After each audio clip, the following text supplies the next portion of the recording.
Ismail Bea's novel A Long Way Gone Memoirs of a Boy Soldier provides a captivating first-hand experience of the horrors that derive from the trials and tribulations of not only being a soldier, but a child soldier, while also delineating what it means to be human altogether. I must confess the relief I felt finishing Ismail Bea's memoir, mostly because of the morose depictions of all the blood and carnage that he had endured during his time of being a child soldier, but also partly because I am pig-headed and extremely stubborn when given a assigned mandatory reading. I mean, truly, I just hate being told what to do, and I feel that I'm robbed of the satisfaction and self-righteousness from completing a book on my own. I suppose, however, this kind of mentality is just the nature of being my age. Ironically, the reason why I was compelled to finish this book is because it speaks a lot about the nature and power of youth. Aside from its obvious intentions of raising awareness of the dangers and destruction of war, I also found that underlying the major theme, Bay is addressing some of the prominent issues in Western culture, seeming almost subliminally. Um, Bea contrasts his African culture with Western culture in ironic, nearing mockery fashion. In particular, he concentrates down to loss of communication between man and nature while also subtly addressing the growing use of prescription medications. In summary, the story begins with the author, Ismail Bea, traveling by foot alongside his older brother Junior and his close friend Al Haji to perform a rap song at their school's talent show. During their endeavor, their country is raided by rebels who killed and robbed their hometown community. Alone and scared, Bay and his companions begin a long and tragic journey and attempt to resist being captured or killed. Ultimately, after much loss, Bay gets captured and unveiled into participating in the war as a child soldier under the sinister and confusing instruction of a lieutenant who claims he is fighting against the men who arguably murdered his family. With strong influence of illegal drugs, Bay becomes a sociopathic killer, and the swift and almost immediate transition from boy to man is alarming.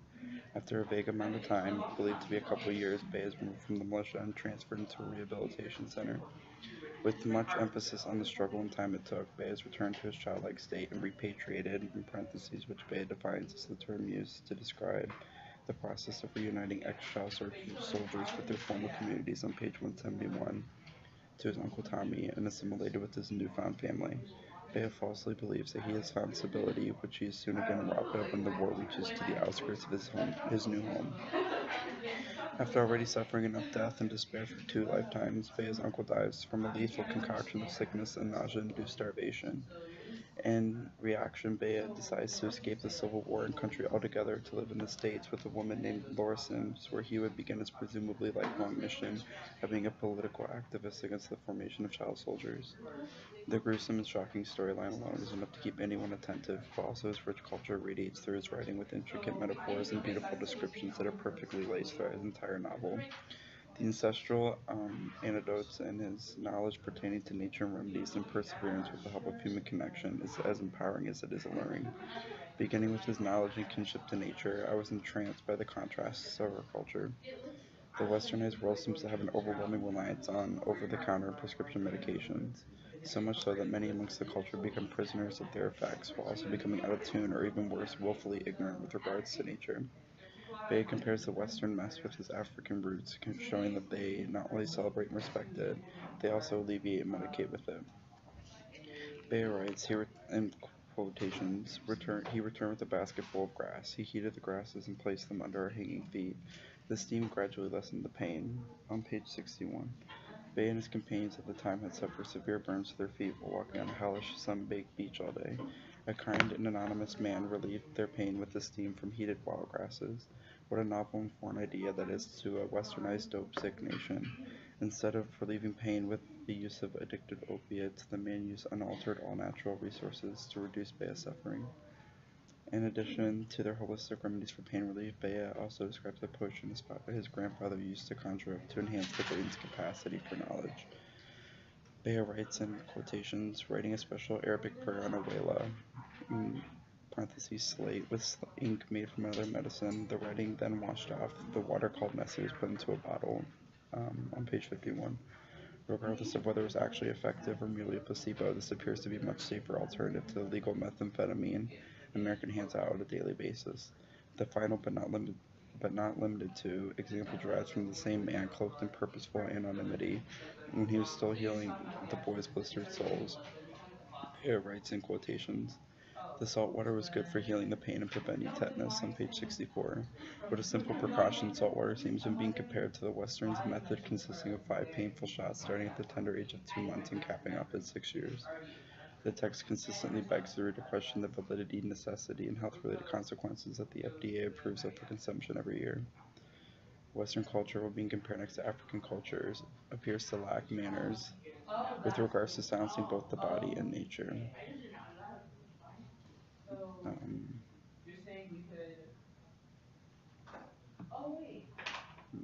the human body speaks to its owner, telling him or her that something is wrong, and Western culture's answers to stifle its warning with pain-relieving medications, tranquilizer, and sedatives. Bea throughout his entire memoir ensures his survival by delicately and intently studying and observing the nature around him.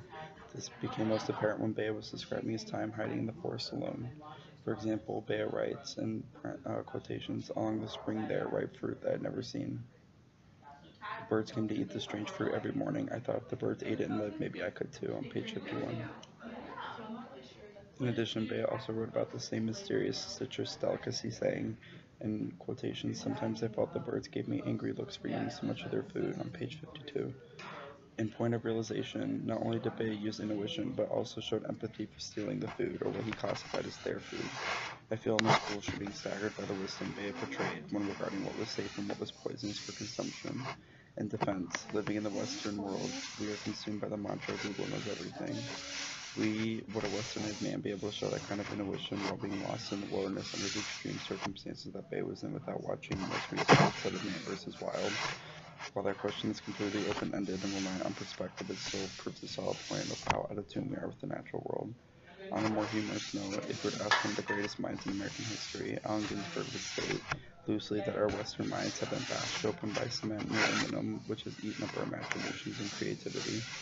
In addition, Bea writes, "Sometimes night," in quotations, "sometimes night has a way of speaking to us, but we almost never listen. The night was too dark. There were no stars. Darkness was getting thicker," on page 81. Previously in the day, one of Bea's companions ate a dead crow that fell out of the sky. Later that night, the consumer collapsed, which ultimately led to his death the next day. What Bea was attempting to tell the reader is to listen to the night and the rest of nature's calls. Western culture has enabled humans to become untethered and transcend so far from the natural world that they have shut out its warnings. He tries to make the reader become aware and instill an understanding, tuned ear, and appreciation for the gifts Mother Nature offers, so instead of colliding against her, we work with her. Being a sprocket in the intricate mechanism that is the Western world, I have noticed a lot of people perpetually eating handfuls of humble pie, but almost immediately regurgitate it and forget the lesson that has been learned. Quoting Walt Whitman in his poem Song of Myself, I also say it's good to fall. Battles are lost in the same spirit in which they are won.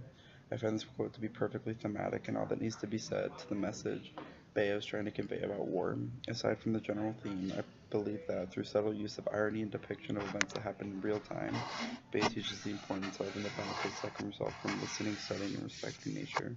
Through the use of his beautiful and abstract metaphors and descriptions, it gave depth to and revealed its rich culture, which allowed it to be intoxicatingly captivating as well as enlightening.